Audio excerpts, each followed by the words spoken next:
4 hours. I spent 4 hours posing with thousands of bees on my face for a photo shoot I did with National Geographic a few years ago. When I first got close to the hive, what I noticed was the intense buzzing and how quickly these bees were flying. And I was terrified. I think it is the most common reaction of almost everyone to run away the moment they hear a lot of buzzing. We're afraid to get stung. And I felt just the same. But these are not your typical bees. These are called stingless bees. And can you please raise your hand if you have ever heard of them before? Most people in the world have never even get to see one or even know we have stingless bees on our planet. By the name, they do not sting. But I couldn't avoid still feeling that fear that was just very deeply rooted in my guts. But I listened to the indigenous beekeeper that was standing next to me, who said the bees knew him. And I was also a friend of him, and so the bees would know me as well. So the 4-hour experience in the deep Amazon rainforest with scorching hot humidity became one of the most wonderful meditative experiences I ever had. I calmed down, and the bees could feel that to the point that they started to become playful. They started to lay on my eyebrows, play with my hair, even licking some of the honey that had been applied in my face to attract them in the first place. And that is how began hyper-localized work that combines modern science, indigenous knowledge, nature-positive economies, policy, and has inspired now an emerging global movement to safeguard our wild pollinators with this stingless bee. Stingless bees are the oldest bees on our planet. They date back to 65 to 80 million years ago from the time of the dinosaurs. So they were living in and around the dinosaurs, and they also managed to survive all the way to today. Talk about resilience. And yet, they have escaped all forms of education and communication. You don't find them in your films, in books, even in Peru, that now is being shown to be a hotspot of biodiversity, of these stingless bees. Most authorities, schools, researchers, most stakeholders and people in general had never heard about our native bee. I'm a Peruvian PhD scientist of indigenous Amazonian and Andean descent. And I came to bees through their medicinal honey. In the time of the pandemic, some of my colleagues in the deep communities of the Amazon rainforest reached out because they noticed that the medicinal honey that the stingless bees were making was one of the main resources that communities were using to treat the symptoms of this virus, especially in areas where they had no access to any other modern medicine. There was no information out there about the chemistry behind, if there was any scientific basis for this. And because of that, also, this incredible rich honey was relegated as just another thing that's coming from there without value.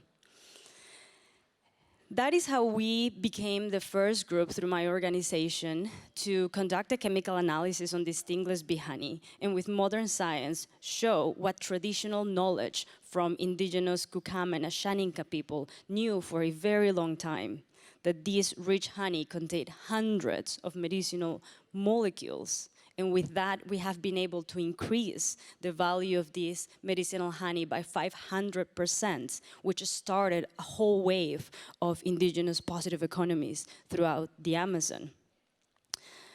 Something that struck me right from the start, I am not an entomologist, I'm a chemical biologist, which means I look at the natural world through a medicinal lens. And that really became who I was by virtue of how I grew up. I was brought up between the Andes, the jungle, and the city, and my grandmother is a traditional healer, and she understood the world through medicinal plants. And when I got to meet the bee and see not only that, although we have never heard about them, they actually pollinate more than 80% of the Amazon flora, including crops that we all consume here, from coffee, cacao, chocolate, avocados, blueberries, and many of the native medicinal flora that sustains the living jungles that we need for our entire planet. Of course, I had learned about the medicinal honey and how that was a key medicine for many communities. But something that struck me really hard from the start was the cultural meaning of the stingless bees. So I'll tell you a story to exemplify that. The Ashaninka people in Peru, the largest indigenous group of the Amazon forests, have a very unique way of seeing the world. And part of their origin stories of how the world became to be is explained through stingless bees. And so for the Ashaninka, at the beginning of time, in the world, everything was a spirit. And the spirit had human-like characteristics. They were mischievous, they were curious, they had characteristics as we would use to describe people today. And they were eventually turned into animals, flowers, mountains, rivers. And the story says that there was an indigenous family with young kids, and the girls made the most delicious traditional drink that the people could have. And those young girls were turned into the stingless bee that makes the most medicinal honey today. And after our human existence on this planet, they believe that we go back to the natural world, whether that is some of us go back to becoming stingless bees or trees or soil or water. And understanding that traditional ecological knowledge was really key because it made me realize that stingless bees were not just a potential solution for pollination and ecology in our planet. We're not just a solution for medicine in places where you cannot get access otherwise, but it was so deeply rooted in culture, and by listening to our indigenous communities were telling us, this really made me understand that finding solutions to regenerate the Amazon forest through stingless bees could be a truly scalable solution. I have seen so many projects come and go in the Amazon forest with much more support and money that we started with, but they don't last more than a year because they're not done in conversation with the local people. They're not co-designed, and they are not integrating culture in a way that is aligned with ancestral ways of being. So with our work, of course, we're seeing all the terrible news we all hear about the Amazon forest. It is disappearing very quickly. And yet, how have we not talked about the single most important pollinator that over 80% of the Amazon depends on? Whether that is a reforestation project or a food security project, the idea that stingless bees have been neglected, it is mind-blowing, and we're working to change that. Part of my work is to integrate indigenous peoples as co-authors of study. I think that one of the reasons why our relationship with nature is broken is because of the previous ways in which we have approached collaboration, by imposing, by telling others what to do, by thinking that our idea is the best solution possible. And how do we put that into practice in tangible ways?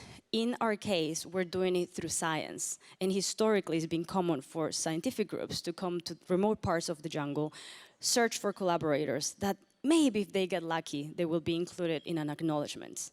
But in my case, and by virtue of seeing my grandmother, and she was really the first doctor I ever met, I decided to instead invite indigenous youth and leaders to be co-authors of study, to go from being subjects of study to co-authors of that work. And with that, we have achieved some of the very first scientific articles co-led by Ashaninka people in Peru, and are inspiring a whole wave of youth generation that sees themselves capable of integrating technology, AI, modern scientific tools in a ways that they are aligned with their traditional perspectives, so that they can be leading projects from the ground in collaboration with national and international partners.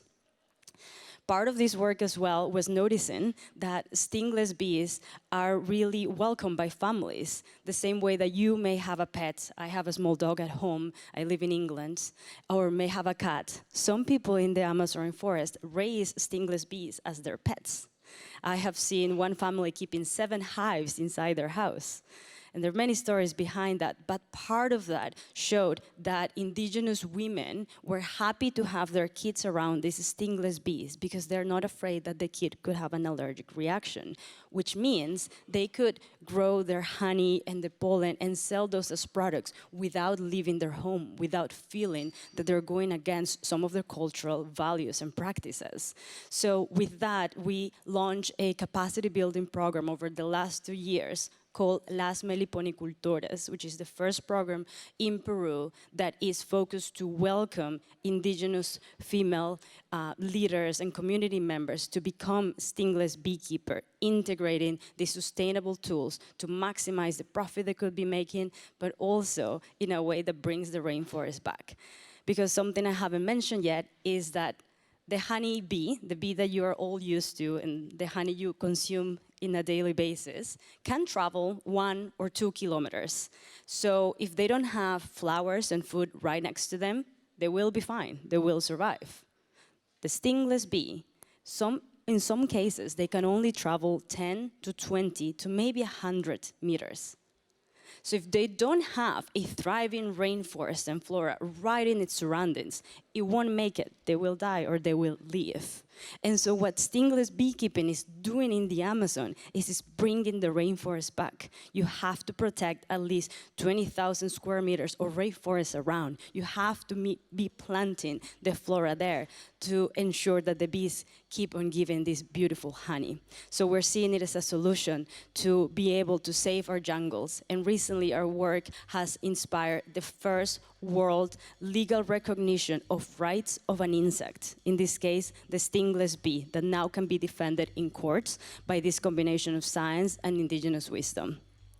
We have launched also a campaign with Avaz and Be Wild that has reached close to 400,000 signatures, so that this can become a legal precedent and evidence, so others around the world can also fight for their wild bees. And we're already seeing interest and impact from Bolivia to Holland and the US. Thank you very much.